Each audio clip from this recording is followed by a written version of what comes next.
Il a levé ses rideaux ce 26 juillet à Brazzaville pour débattre des questions d'autonomisation à toutes les échelles. Le Mbongi des jeunes, à sa deuxième édition, se veut transparent en vue de changer les paradigmes qui entravent l'épanouissement de la couche juvénile congolaise dans l'objectif de faire des jeunes une couche prête à embrasser les opportunités de la zone de libre-échange continentale africaine, une initiative de l'Association patriotique pour le développement durable qui n'a manqué d'étaler ses missions régaliennes.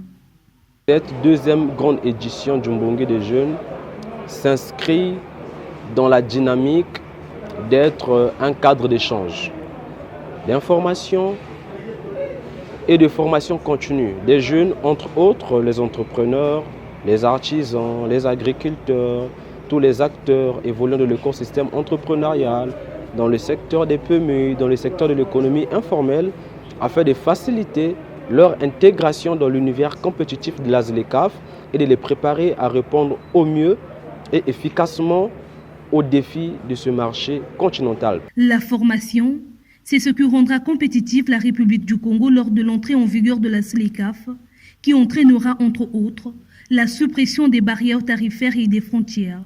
Un véritable bras de fer à venir auquel la jeunesse congolaise devrait conjuguer avec ses 53 autres pays. C'est un projet autour duquel s'agrippent tous les projets connaissent qui permettraient d'avoir une Afrique avec un avenir très rassuré.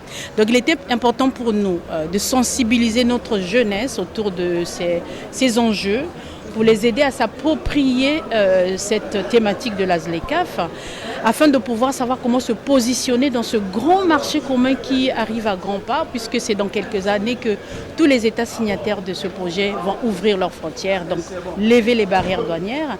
Donc c'est en même temps une opportunité qui est offerte à tous ceux qui sont porteurs de projets, entrepreneurs, parce que à la base, ils ont eu un espace assez limité de personnes qui adhéraient à leur projet. Mais là, ce sera 54 États, c'est pas rien. Donc c'est une grande opportunité qui permettrait d'augmenter son taux de productivité et aussi d'avancer avec assurance dans tout ce qu'on entreprend dans d'autres secteurs d'activité.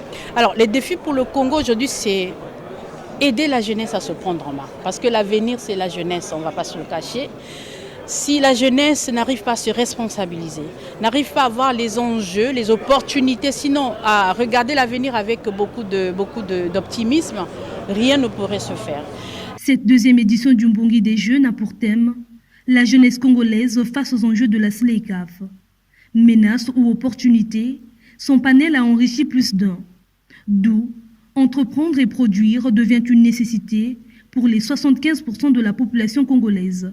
Un moment de partage d'expériences ayant suscité l'engagement des uns, mais surtout des autres. En tant que jeune, on a ces moyens. Et quand je parle des moyens, ce n'est pas seulement financièrement.